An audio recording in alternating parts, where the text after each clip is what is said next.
कानपुर का नाम भारतीय जनता पार्टी ने बदनामपुर बना दिया है। नमस्कार, आप देख रहे हैं DDNRST। समाजवादी पार्टी प्रमुख अखिलेश यादव ने कहा, encounter mafia, cough syrup mafia, NEET mafia और स्कैम माफिया जैसे माफियाओं के नए लेटेस्ट वर्जन निकाले हैं। मुख्यमंत्री योगी आदित्यनाथ ने भू माफिया के खिलाफ एक्शन लेने को कह रहे हैं और कानपुर में बीजेपी नेताओं को भू माफियाओं के खिलाफ प्रदर्शन करना पड़ा। मौके पर उपस्थित रहे सतीश निगम, हाजी फजल महमूद, शिव कुमार प्रसाद वाल्मीकि, महानगर अध्यक्ष समाजवादी बाबा साहब अम्बेडकर वाहिनी कानपुर महानगर के अन्य पदाधिकारी मौजूद रहे। पेश एक रिपोर्ट। आज के अखबार से करना चाहिए।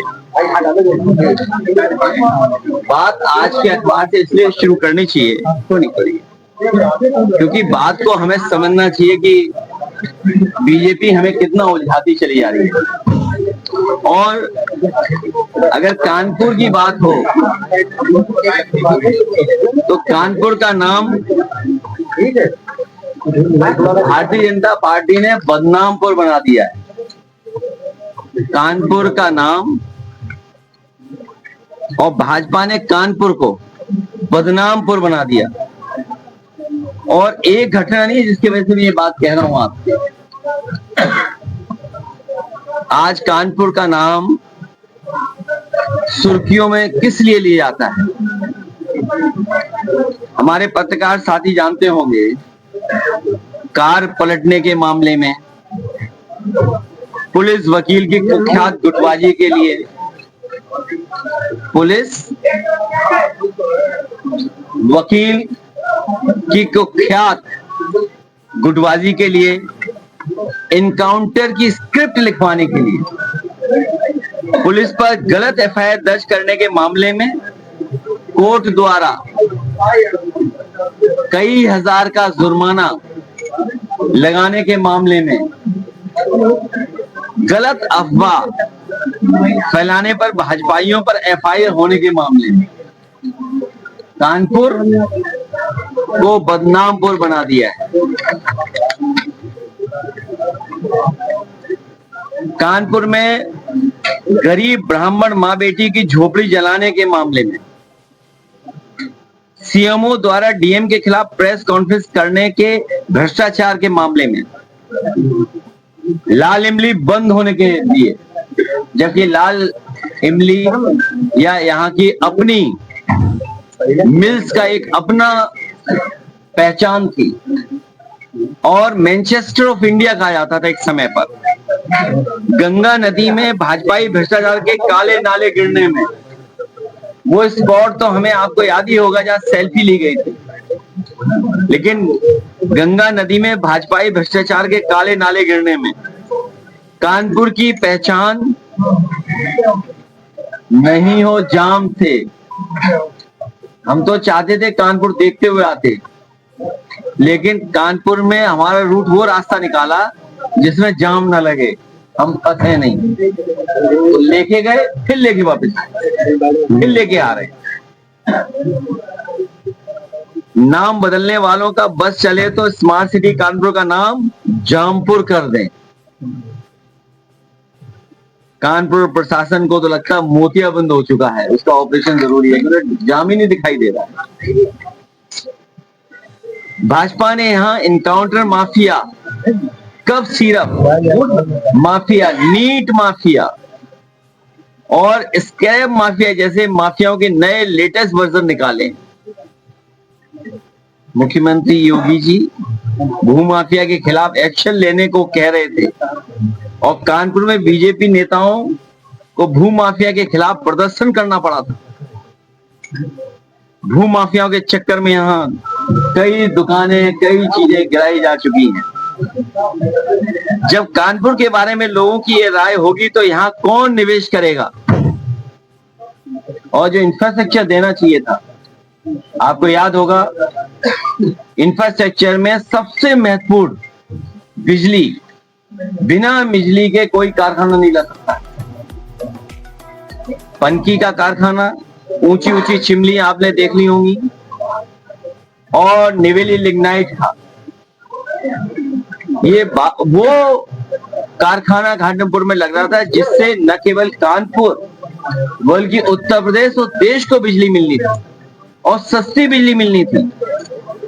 आज बिजली की कीमत क्या है जो आपको हमको NRST। आनी पड़ रही है।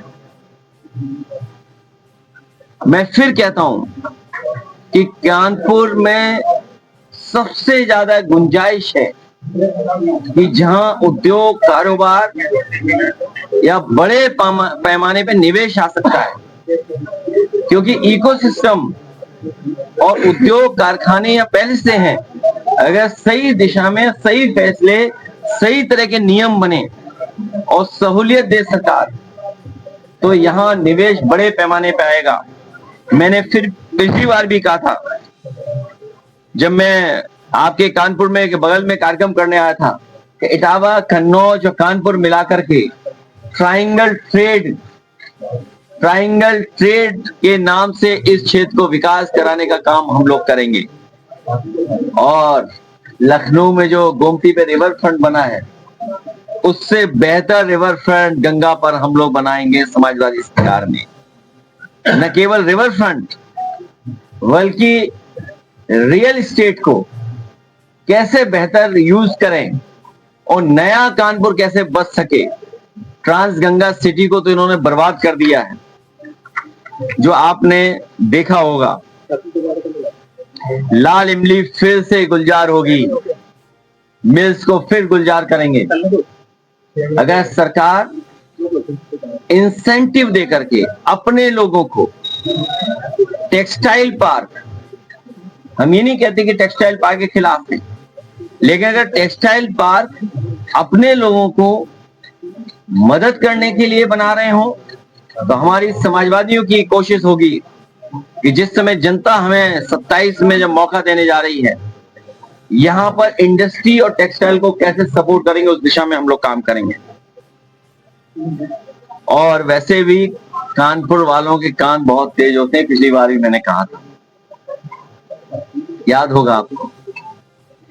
यहाँ के इनकाउंटर माफिया को तो बॉलीवुड तक से फोन आ रहे हैं, इतनी गजब की स्क्रिप्ट लिखते हैं कि इनके 100 गुना माफ हैं।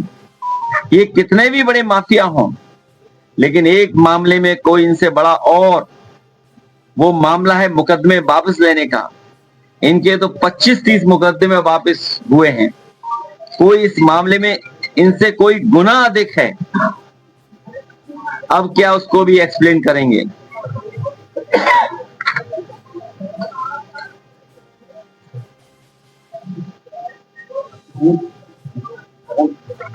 अभी नहीं, अभी तो और चल रहा है। सुना है भी कोई माफिया भाग गया जेल से, आपके बगल से भाग गया। नोएडा वाला भागा बांदा से, लेकिन भगाया गया कानपुर से। नोएडा वाला भागा बांदा से, लेकिन भगाया गया कानपुर से। आखिर पुराना रिश्ता तो है ही ना। इसके साथ बड़ी महत्वपूर्ण बात यह है कि जब एसआईआर हम लोग कर रहे हैं और एसआईआर पूरा हो गया, रिवीजन हो गया, तो आखिरकार फॉर्म 7 की आवश्यकता क्या पड़ी। जब हमने रिवीजन कर लिया पूरी वोटर लिस्ट का, तो फिर ये फॉर्म 7 क्यों आप दे रहे हैं जिससे वोट और काटे जाएं। Election commission constitutional body, election commission की जिम्मेदारी ये बनती है कि ज्यादा से ज्यादा वोट बने, किसी का वोट कटने से छूट जाए, और वोट किसी का कोई कटवा ना ले। लेकिन इधर देखिए आप, बीजेपी ने कोई बड़ी कंपनी हायर की है। इलेक्ट्रॉनिक जमाने में जो आजकल टेक्नोलॉजी है, बड़ी बड़ी कंपनियां हायर की जा रही हैं। बीजेपी ने कोई बड़ी कंपनी हायर की है इलेक्शन कमीशन से मिलकर के। वो कंपनी बीजेपी के इशारे पर वोट कटवा रही है। और जब हम लोगों ने वोट कटना पकड़ा, हम तो धन्यवाद देंगे त्रेता युग और द्वापर युग के उन महापुरुषों का, भगवानों का, जिनकी कृपा हम लोगों पर हुई। उसका परिणाम यह हुआ कि द्वापर और त्रेता में दशरथ और नंदलाल पकड़े गए।